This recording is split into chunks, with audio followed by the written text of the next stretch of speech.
الصلاة والسلام عليك يا رسول الله وعلى آلك وأصحابك يا حبيب الله. الصلاة والسلام عليك يا رسول الله وعلى آلك وأصحابك يا محبوب رب العالمين.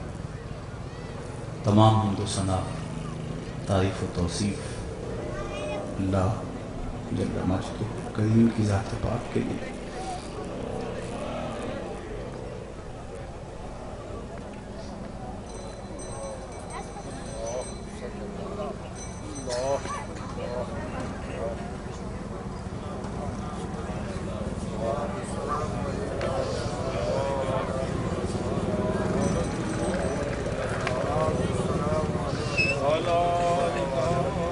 تمام تعریف و توصیف اللہ جل مجدہ الکریم کے لیے جو خالق کائنات بھی ہے اور مالک شجاعت بھی. اللہ جل وعلا کی حمد و ثنا کے بعد حضور نبی اکرم شفیع امم رسول محتشم نبی مکرم اللہ کے پیارے امت کے سہارے رب کے محبوب دانائے غیوب مالک رقاب امم فخر ارب و عجم والی قوم مقام سیاہ لا مقام سید انس و جان سرور لالا رخان نیر تاباں سرنشین مہوشاں ماہ خوباں شہنشاہ حسینہ تتمہ دوراں سرخیل زہرہ جمالاں جلوہ صبح ازل نور ذات لم یزل باعث تکوین عالم فخر آدم و بنی آدم نیر بطھا رازدار ما اوہا شاہد ما طغا صاحب علم نشرہ معصوم آمنہ احمد مجتبی حضرت محمد مصطفیٰ صلی اللہ علیہ وسلم کے حضور ناز میں محبتوں اور عقیدتوں کا خراج پیش کرنے کے بعد واجب الاحترام ذوی الاحتشام برادران اسلام السلام علیکم ورحمۃ اللہ وبرکاتہ.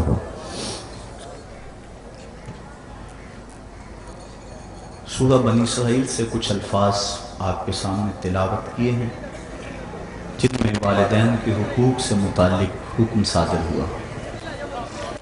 ارشاد فرمایا وَقَضَى رَبُّكَ أَلَّا تَعْبُدُوا إِلَّا إِيَّاهُ وَبِالْوَالِدَيْنِ إِحْسَانًا. تیرے رب نے حکم کیا ہے کہ اللہ کے علاوہ کسی کی عبادت نہ کرو اور والدین کے ساتھ حسن سلوک کرو. اللہ کی عبادت اس کا حق ہے اور اس کے علاوہ کسی کی عبادت نہ کی جائے. سب سے بڑا گناہ شرک ہے کہ اللہ کے علاوہ کسی اور کی پرستش کی جائے. اللہ تعالیٰ جل شانہ کے حق کے متصل بعد والدین کے حق کو بیان کیا گیا. حضرت امام فخر الدین رازی تفسیر کبیر میں لکھتے ہیں کہ انسان کے وجود کا سبب حقیقی ذات باری تعالیٰ ہے اور سبب ظاہری والدین ہیں. اس لیے اللہ تعالیٰ جل شانہ کے حق کے بعد والدین کے حق کا تذکرہ ارشاد فرمایا.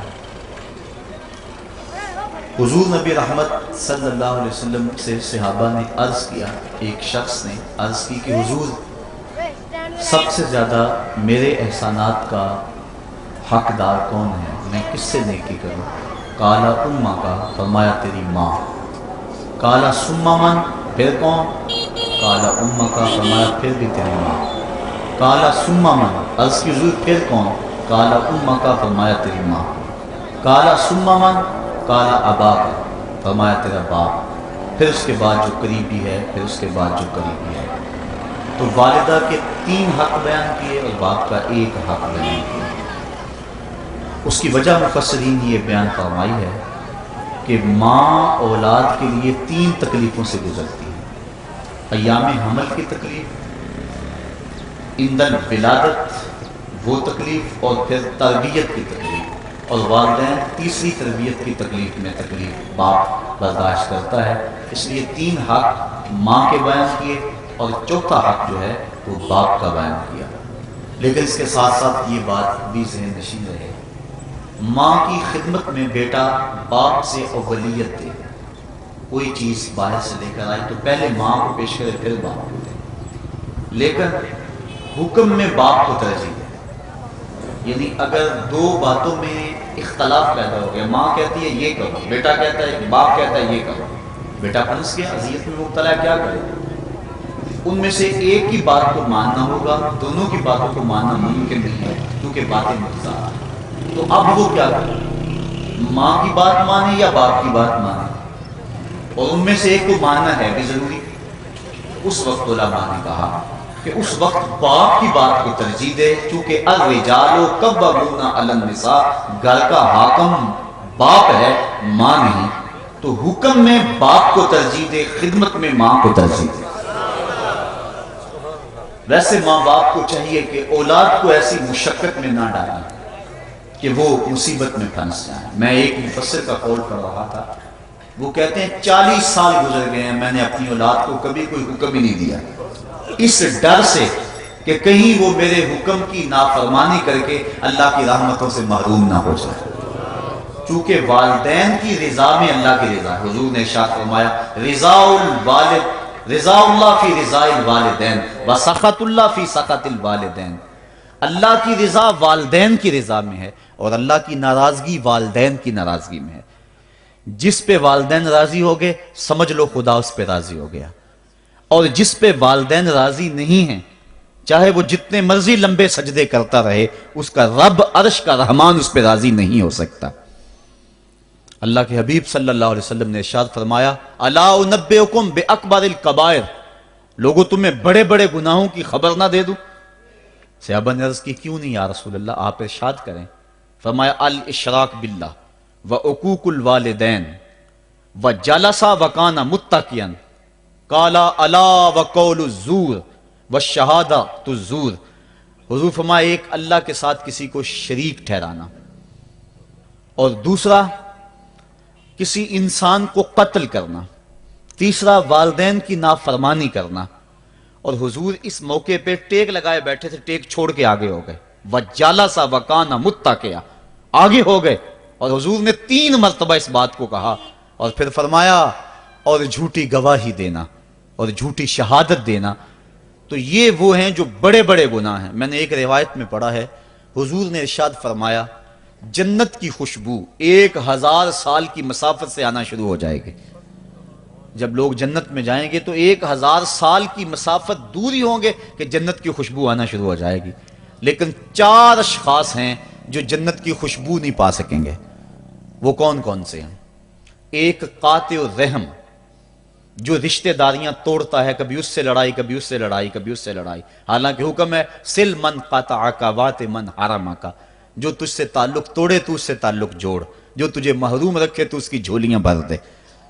تو جو رشتہ داریوں کو توڑتا ہے، مقدس رشتوں کو پامال کرتا ہے، بلکہ والدین کے حوالے سے یہ بات بھی سن لیں، بعض اوقات والدہ اپنی بہن سے ناراض ہو جاتی ہے، باپ اپنے بھائیوں سے ناراض ہو جاتا ہے، تو اولاد کو کہتا ہے کہ نہ ملنا، اپنے جو ہے وہ چچا تائے سے نہ ملنا، ماں کہتی ہے اپنی خالہ سے نہ ملنا، تو اب کیا حکم ہے، ملیں کہ نہ ملیں؟ تو علماء نے اس پہ گفتگو فرمائی ہے کہ قطع رحمی حرام ہے، اور ماں قطع رحمی کا حکم دے رہی ہے، کہتی ہے، اور بندہ سوچتا ہے، بچہ سوچتا ہے کہ میری خالہ تو میری ماں کے پیچھے، میرے چچا میرے تائے تو میرے باپ کے پیچھے ہیں، جب باپ نہیں ملتا تو میرے کیا لگتے ہیں، جب ماں نہیں ملتی تو خالہ اور ماموں میرے کیا لگتے ہیں؟ تو وہ ماں کے پیچھے اور باپ کے پیچھے لگ کر ان عظیم رشتوں کو چھوڑ دیتا ہے، جبکہ لا طاعت المخلوق فی معصیت الخالق، خالق کی معصیت میں مخلوق کی اطاعت نہیں ہوگی۔ تو جو یہ چیزیں ہیں قطع رحمی نہیں کی جائے گی۔ علماء نے یہاں طریقہ یہ بیان کیا ہے کہ والدین سے چوری ملے تاکہ ان کا بھی دل نہ دکھے لیکن ان سے تعلق نہ توڑے، چونکہ قطع رحمی کے زمرے میں نہ آئے۔ تو 4 اشخاص ہیں قیامت کے دن جو جنت کی خوشبو بھی نہیں پائیں گے، ان میں سے قطع رحمی کرنے والا، دوسرا بوڑھا زانی، اور تیسرا تکبر کی وجہ سے ٹخنوں سے نیچے شلوار لٹکانے والا، اور چوتھا والدین کی نافرمانی کرنے والا۔ حضور فرمایا یہ 4 اشخاص ایسے ہیں کہ جو جنت کی خوشبو بھی نہیں پائیں گے. اور ایک اور 4 اشخاص کی کہانی سنو. حضور نے ارشاد فرمایا اے عمر اگر مجھے لوگوں کے سست ہو جانے کا ڈر نہ ہو تو میں تمہیں یہ بات کہوں کہ اس خبر کو جا کے گلی بازاروں میں بتا دو اور 4 اشخاص کی جنت کی گواہی دے دو کہ انہیں جنت میں جانے سے کوئی شے نہیں روک سکتی. عرض کی حضور کون کون؟ فرمایا ایک وہ عورت جس نے اپنی ساری محبتیں اپنے خامد پہ نچھاور کر دیں اور وہ اس حال میں مری کہ اس کا خامد اس پہ راضی تھا. جنت میں جانے سے اس کو کوئی شے نہیں روک سکتی.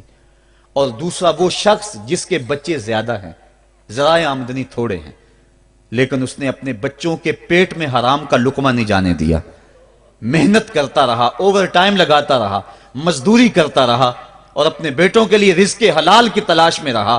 وہ بوڑھی کمر پہ بوریاں اٹھا اٹھا کے کام کرتا تھا اور اپنی کثیر اولاد کی پرورش کے لیے اس نے محنتیں بلی کی اور ان کو حرام کا لقمہ نہیں کھلایا. فرمایا قیامت کے دن اس کو بھی جنت میں جانے سے کوئی شے رکاوٹ نہیں پیدا کر سکتی.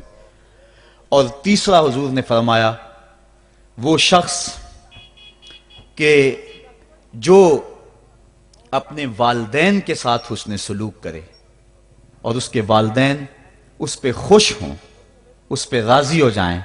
اور چوتھا وہ شخص کہ جس نے ایسی سچی توبہ کی کہ گناہوں کی طرف پلٹنا اس کے لیے اتنا مشکل تھا جس طرح جانور کے تھن سے نکلا ہوا دودھ واپس نہیں جا سکتا، وہ گناہوں کی دنیا میں دوبارہ نہیں جا سکتا.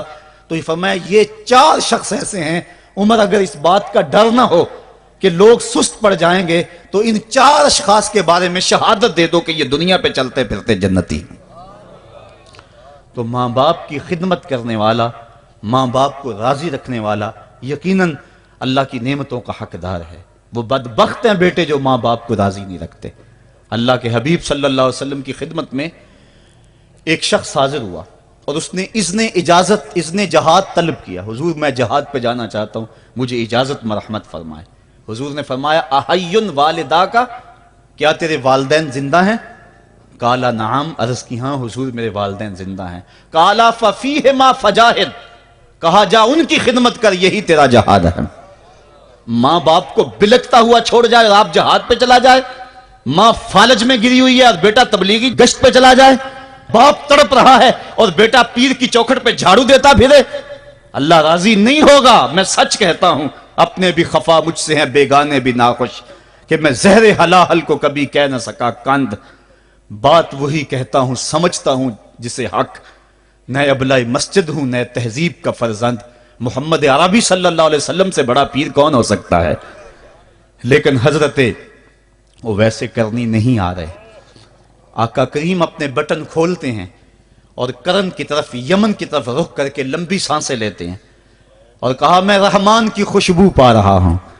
ایک دن صحابہ نے پوچھا بندہ نواز جس کے لیے تڑپتے ہو، جس کی ٹھنڈی ہوائیں آپ کو آ رہی ہیں، وہ آپ کا بڑا پیار کرنے والا ہے؟ کہا ہاں میرے سے بڑی محبت کرتا ہے.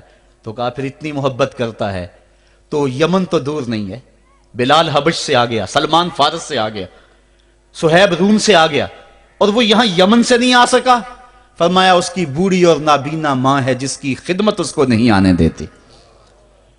اللہ اکبر. اب حضرت اویس کرنی نہیں آئے لیکن خیر التابعین کہلائے. آئے نہیں لیکن حضور ان کی یاد میں تڑپ رہے ہیں. اللہ، بلکہ حضور نے فرمایا کہ کوئی جائے اویس بن عامر کو ملے اور جب ملے تو اس کو کہنا میری امت کی بخشش کی دعا کرے. جو ماں باپ کی خدمت کرتا ہے اس سے ثابت ہوا اس کی دعائیں قبول ہوتی ہیں. میں نے ایک روایت میں پڑھا ہے کہ جو آدمی روزانہ اپنے والدین کے لیے دعا کرے، والدین زندہ ہوں تب بھی، والدین فوت ہو گئے ہوں تب بھی، یہ عادت بنا لے، روزانہ ماں باپ کے لیے دعا کرے، ساری زندگی اس کے رزق میں بے برکتی نہیں آئے گی، اللہ اس کو رزق کی فراوانی عطا کر دے گا. اور جو والدین کے لیے دعا نہیں کرتا اللہ تعالیٰ کی رحمتوں سے محروم ہو جاتا ہے. حضرت ابو ہریرہ رضی اللہ تعالیٰ عنہ جب بھی ہاتھ اٹھاتے تھے تو یہ دعا کرتے تھے، اللہم اغفر لابی ہریرہ ولامی ولمن استغفر لہما.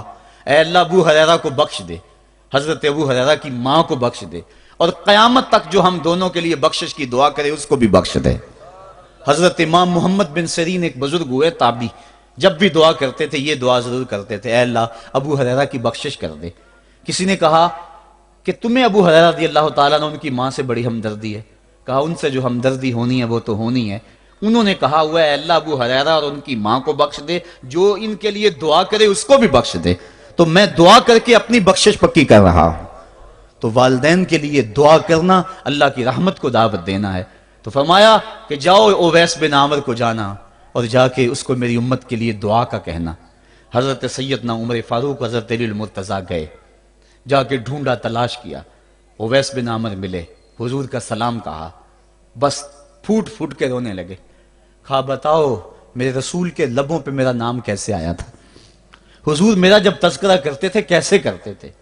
یہ درد دیکھا تو بولے کہ کیا آپ اتنی محبت رکھتے ہیں تو پھر ملنے کیوں نہیں آئے حضور کو؟ اتنا جو پیار رکھتے ہیں تو زیارت کرنے کیوں نہیں آئے؟ تو حضرت اویس کرنی نے بات کے رخ کو بدلا، کہا تم نے میرے رسول کو دیکھا؟ تم نے میرے رسول کی زیارت کی ہے؟ کہا ہاں ہم تو صبح و شام وہاں رہے ہیں۔ کہا پھر بتاؤ حضور کے یہ ابرو جڑے ہوئے تھے یا کھلے ہوئے تھے؟ اب دونوں حیران ہو گئے۔ کہا تم نے تو دیکھا، میں نے تو دیکھا نہیں، تم بتاؤ نا، پھر میں تو گیا نہیں، مجھے کہتے ہو گیا نہیں، تم بتاؤ حضور کے ابرو جڑے ہوئے تھے یا کھلے ہوئے تھے؟ حیران ہیں۔ کہا حضور آپ ہی بتلائیے۔ کہا کوئی دور سے دیکھتا تو جڑے ہوئے نظر آتے، قریب آ کے دیکھتا تو کھلے ہوئے نظر آتے۔ یہ وہ ہے جو ماں کی خدمت کرتا رہا اور حضور کے دربار میں حاضر نہیں ہو سکا، لیکن حاضری اس کی تھی، وہ جہاں بھی تھا وہ نبی کے قرب میں تھا۔ تو اس لیے ماں باپ کی خدمت اتنا بڑا وظیفہ ہے۔ حضرت بایزید بستامی کہتے ہیں میں نے حق معاف کروا لی اپنی ماں سے، کہ ماں تیرے حق ادا کروں یا اللہ کے حق ادا کروں؟ تو مجھے اپنے حق معاف کر دے، میں اللہ سے اپنے حق معاف کروا لیتا ہوں، اپنی اللہ کو راضی کر لیتا ہوں۔ جنگلوں میں گھومتے رہے، 12 سال بیت گئے، ایک دن دوبارہ آئے، بستام کی سمت سے گزرے، خیال آیا چلو ماں کو سلام کر جاؤں۔ تہجد کا وقت تھا، رات کا وقت تھا، دروازے پہ کھڑے رہ گئے کہ میری ماں سوئی ہوگی، میں نے کبھی کوئی خدمت نہیں کی ماں کی، تو اب اٹھا کے تکلیف کیوں دوں؟ ساری رات کھڑے رہے۔ جب تہجد کا وقت گزرا تو نالی سے پانی آیا، سمجھ گئے کہ میری ماں تہجد کے لیے اٹھی ہے، دروازے کے قریب ہو گئے تو ماں نے ہاتھ اٹھا لیے، کہا اللہ میرا بیٹا بایزید تیری طلب میں نکلا ہوا ہے، میں نے اسے اپنے حق معاف کر دیے، تو اس کو اپنا وصال عطا کر دے۔ حضرت بایزید دروازہ کھٹکھٹانے لگے اور ماں کے قدموں میں لپٹ گئے اور رو کے کہنے لگے جس رب کو میں جنگلوں میں تلاش کرتا ہوں وہ تو رب میری ماں کے پاس ہے۔ تو ماں کی دعاؤں میں اللہ کی رضا ہے، ماں راضی ہو جائے تو سمجھ لو خدا راضی ہے۔ اللہ تعالیٰ جل شانہ نے ارشاد فرمایا وَقَضَىٰ رَبُّكَ أَلَّا تَعْبُدُوا إِلَّا إِيَّاهُ، تیرے رب نے یہ طے کر دیا ہے کہ اس کے علاوہ کسی کی پوجا نہیں کرو گے، وَبِالْوَالِدَيْنِ إِحْسَانًا، اور والدین کے ساتھ اس نے سلوک سے پیش آؤ گے۔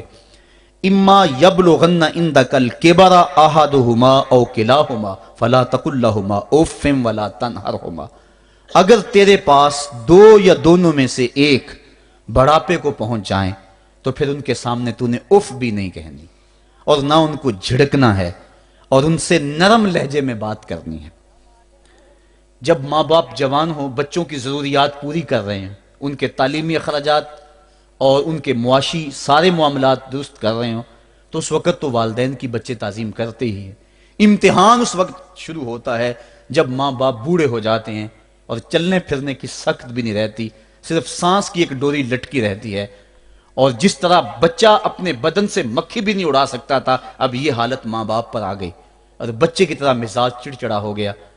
زمانے کے حالات بدل گئے لیکن ماں کی پرانی، باپ کی وہ پرانی روش ہے، وہ اسی انداز میں اسی ڈگر میں بات کرتا ہے۔ یہ آزمائش کے دن ہیں، یہ امتحان کے دن ہے، اب دیکھنا ہے والدین کی اس وقت تعظیم کون کرتا ہے۔ فرمایا اما یبلغن عندک الکبر، اگر تیرے پاس وہ بڑھاپے کو پہنچ جائیں، دونوں پہنچ جائیں یا تیری خوش قسمتی کہ دونوں میں سے ایک پہنچ جائیں یا دونوں پہنچ جائیں، تو پھر ان کی تو نے تعظیم کرنی ہے۔ کیا کیسے تعظیم کرنی ہے؟ فلا تقل لہما اف، تو نے ان کو اف بھی نہیں کہنا۔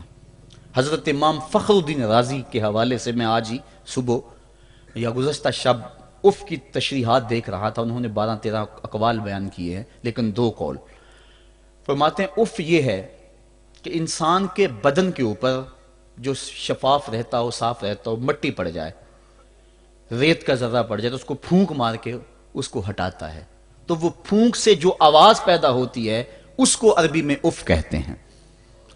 تو پھر اف ہر اس چیز کے لیے منقول ہو گیا جو ناپسندیدہ ہے۔ ایک تو قول یہ ہے کہ والدین کے سامنے اس احتیاط سے رہو۔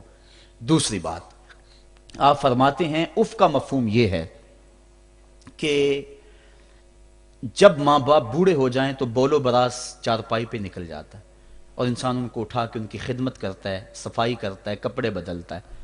انسان کی طبیعت میں جو فطری نفاست ہے اس کے تحت اس کو ماں باپ سے جو مکروہ اور ناپسندیدہ بو آتی ہے اس سے وہ بچنا چاہتا ہے۔ وہ نفرت ماں باپ سے نہیں ہوتی، وہ نفرت اس بدبو سے ہوتی ہے جو ماں باپ کے بدن سے یا چارپائی سے یا کپڑوں سے اٹھ رہی ہے۔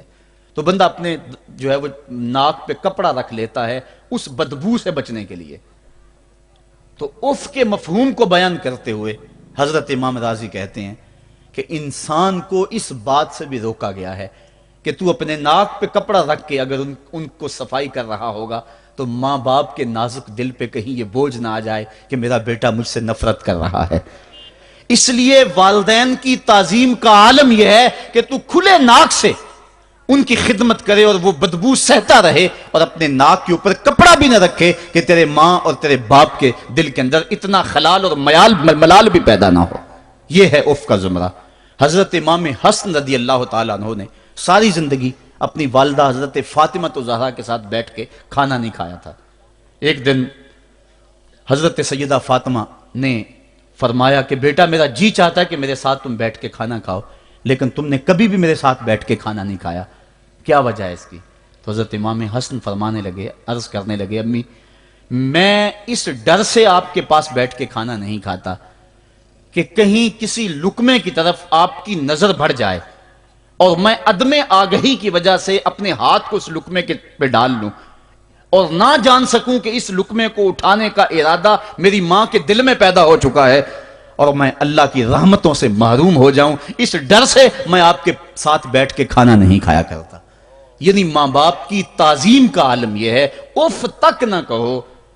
حضرت سعید بن المسیب رضی اللہ تعالی عنہ جلیل القدر تابعی ہیں، وہ فرماتے ہیں کہ والدین کے سامنے بیٹے کی حالت کیا ہونی چاہیے۔ وہ فرماتے ہیں جس طرح بھاگا ہوا غلام پکڑا جائے اور اس کو پکڑ کے جو ہے وہ آقا کے سامنے پیش کر دیا جائے، تو اس بھاگے ہوئے غلام کو پکڑ کے جب آقا کے سامنے پیش کر دیا جائے تو جو حالت اس غلام کی ہوتی ہے بیٹے کی حالت یہ ماں باپ کے سامنے ہونی چاہیے۔ اب ان بیٹوں کو سوچنا چاہیے جو اپنے ماں باپ کو دقیانوسی کا تانا دیتے ہیں اور سمجھتے ہیں یہ اولڈ فیشن ہے، انہیں کیا پتا زمانہ کہاں چلا گیا ہے، اور ان کے فیصلوں کو مسترد کرتے ہیں۔ علماء نے اس بات کو تفصیل کے ساتھ بیان کیا ہے کہ شریعت کے جو قطعی ضابطے ہیں ان ضابطوں اور ان قوانین کو اور ان معاملات میں تو والدین کی فرما برداری نہیں ہوگی اللہ کی اگر معصیت ہوتی ہو، لیکن جو معاملے شک والے ہیں وہاں ماں باپ کے قول کو ترجیح دی جائے۔ تو فرمایا ان کے سامنے اف بھی نہیں کہنی، وَقُلْ لَهُمَا قَوْلًا كَرِيمًا، اور ان سے نرم لہجے میں بات کرنی ہے۔ وَاخْفِضْ لَهُمَا جَنَاحَ الذُّلِّ مِنَ الرَّحْمَةِ، اور ان سے بات اور ان کے لیے اپنے بازو بچھا لینے ہیں نرم دلی کی وجہ سے، نرمی کی وجہ سے۔ جب جانور زمین کی طرف رخ کرتا ہے اوپر سے نیچے کی طرف آتا ہے تو اپنے پروں کو سکیڑ لیتا ہے، تو اس کے لیے یہ لفظ بولے جاتے ہیں وَاخْفِضْ لَهُمَا جَنَاحَ۔ تو اللہ تعالیٰ فرمایا جس طرح وہ جانور عزت سے اپنے بازو سکیڑ لیتا ہے اور پھیلاتا نہیں ہے، والدین کے سامنے تیری اکڑ، تیرا عہدہ، تیرا منصب، تیری شانیں، تو بڑا اونچا ہے، لوگ تجھے سلوٹ کرتے ہیں، تیرے ہاتھ چومتے ہیں، تجھے سلام کرتے ہیں، اونچی کرسیوں پہ تو بیٹھتا ہے، لیکن وہ سب وہاں چھوڑ دے اور ماں کے قدموں میں عاجز بن کے بیٹھ جا، باپ کے قدموں میں عاجز بن کے بیٹھ جا، وہاں اپنی اس کسی چیز کا لحاظ رکھ۔ پرندہ اوپر کوڑے تو پر کھولے، لیکن جب نیچے آئے تو پروں کو سمیٹ لے، تیرا عہدہ، تیرا منصب باہر رہے، جب ماں باپ کے پاس آئے اس وقت تو مؤدب غلام کی صورت میں اپنے والدین کے سامنے کھڑا۔ وَقُلْ رَبِّ ارْحَمْهُمَا كَمَا رَبَّيَانِ صَغِيرًا، اور اگلا حق یہ بیان فرمایا کہ اللہ کی بارگاہ میں عرض کر رہا ہے اللہ میری ماں پر بھی اور میرے باپ پر بھی رحم فرما دے، جس طرح میں چھوٹا تھا اور میرے اوپر انہوں نے رحم فرمایا۔ انسان ماں باپ کے حق دے ہی نہیں سکتا. حضور نے ارشاد فرمایا کہ انسان ماں باپ کے حق نہیں ادا کر سکتا الا یہ کہ ان کو غلام پائے اور خرید کر آزاد کر دے. اس کے علاوہ کوئی صورت ایسی نہیں ہے. ایک شخص نے حضور کی خدمت میں حاضر ہو کے عرض کیا حضور میں اپنے والدین کی بڑی خدمت کی ہے. اس کو امام حقی نے لکھا ہے. اور جن مراحل سے میں گزرتا رہا ہوں ان مراحل سے میرے ماں باپ گزرے ہیں اور میں نے ان کی خود خدمت کی ہے. آج بیٹے بیویوں پہ کام چھوڑ دیتے ہیں کہ بیوی خدمت کرے گی. احسان دانش کہتا ہے کہ میں نے اپنی بیوی کو ہاتھ نہیں لگانے دیا. میں نے کہا میرے ماں باپ ہے، یہ خدمت اور کوئی حاصل کیوں کرے، یہ تو میں حاصل کروں گا. تو ساری خدمت میں نے خود کی. جس طرح انہوں نے نوالے توڑ توڑ کے میرے منہ میں ڈالے میں نے بھی حضور ایسے کیا. جس طرح میرے لیے میری ماں رات جاگتی رہی میں بھی اپنی ماں کے لیے جاگتا رہا. جن مراحل سے میرے لیے وہ گزرے تھے اتفاقاً میرے حالات، میرے ماں باپ کے حالات ایسے پیدا ہو گئے کہ میں نے اسی طرح اپنے ماں باپ کی پرورش کی ہے اور میں اپنے ماں باپ کی جو ہے وہ میں نے خدمت کی ہے. تو کیا میں نے اپنی ماں کا اپنے باپ کا حق ادا کر دیا ہے؟ تو حضور نے ارشاد فرمایا تو نے ایسے ہی خدمت کی ہوگی، لیکن جب تیری خدمت تیری ماں کرتی تھی تو ساتھ ساتھ تیری زندگی کی دعائیں مانگتی تھی. اور جب باپ بوڑھا ہو گیا تھا، ماں بوڑھی ہو گئی تھی، آزاد شل ہو گئے تھے، فالج میں مبتلا تھے، تو ان کے لیے زندگی کی دعائیں تو نہیں مانگتا تھا. تو یہ کہتا تھا اللہ انہیں پردہ دے دے. تیری ماں نے تو کبھی تیرے لیے پردہ نہیں مانگا تھا. بیٹا لولا ہو، بیٹا لنگڑا ہو، ماں کبھی نہیں کہتی بیٹے کو ڈاکٹر جواب دے دیں. ماں کبھی نہیں کہتی کہ میرے بیٹے کو اللہ پردہ دے دے. ماں یہی کہتی ہے مالک مجھے لے لے، میرے بیٹے کو زندگی دے دے. میں سب کچھ بیچ دیتی ہوں، اپنا زیور بیچ دیتی ہوں، میرے بیٹے کی صحت بچ جائے، میرے بیٹے کی زندگی بچ جائے. ماں کی موجودگی میں کوئی کہہ بھی نہیں سکتا. باپ کے لیے تو کہہ دے، ماں کے لیے تو کہہ دے بڑی تکلیف ہے تیرے باپ کو، بڑی تکلیف ہے تیری ماں کو، اللہ کرے اب پردہ ہی عطا کر دے. خود نہیں کہتا تو کسی سے یہ سن سکتا ہے بندہ، لیکن ماں سن سکتی ہے کوئی کہے اللہ تیرے بیٹے کو پردہ دے دے.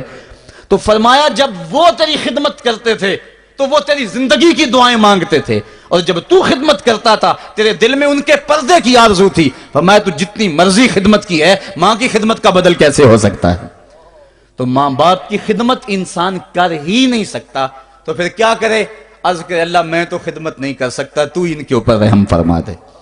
ماں باپ کے لیے دعا کرے. علماء نے یہاں بیان فرمایا ماں کافر ہو تو پھر بھی دعا کرے، باپ کافر ہو تو پھر بھی دعا کرے، مومن ہو تو پھر بھی دعا کرے، گناہگار ہو پھر بھی دعا کرے، نیکوکار ہو پھر بھی دعا کرے، دعا نہ چھوڑے.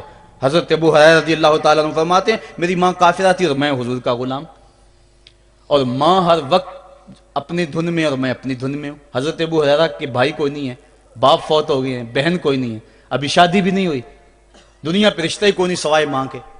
گھر آتے ہیں تو ماں سے بات کرنی ہوتی ہے، جو سن کے آتے ہیں ماں سے وہ دکھ پھولنا ہوتا ہے، بات کرنی ہوتی ہے، حضور کی باتیں سنانی ہوتی ہیں. لیکن ماں ہے اتفاق سے کافرہ ہے، حضور کی بات وہ سننا گوارا نہیں کرتی. حضرت ابو ہریرہ کو اور بات آتی کوئی نہیں، وہ تو کرتے ہی حضور کی باتیں. ایک دن حضور کی بات چھیڑی، ماں کی زبان سے کوئی جملہ ایسا نکلا جو سخت تھا، گوارا نہ ہوا، چھوڑ دیا گھر کو. ماں تیری عظمت کو سلام، لیکن رسول اللہ کے مقابلے میں تیری کوئی شان نہیں ہے. گھر سے نکلے، لیکن نکلے تو پاؤں ڈگمگا رہے تھے کہ دنیا پہ ایک ہی رشتہ تھا وہ بھی جاتا رہا. چند قدم چلے تو دل میں خیال آیا سارے دکھوں کا جو مداوع کرتا ہے میں اس آقا کی بارگاہ میں یہ دکھڑا کیوں نہ بیان کر دوں. دریائے رحمت جوش میں تھا، وہ دلوں کی حالتیں بوجھ لینے والے آقا نے پوچھا ابو ہریرہ کیا ہے؟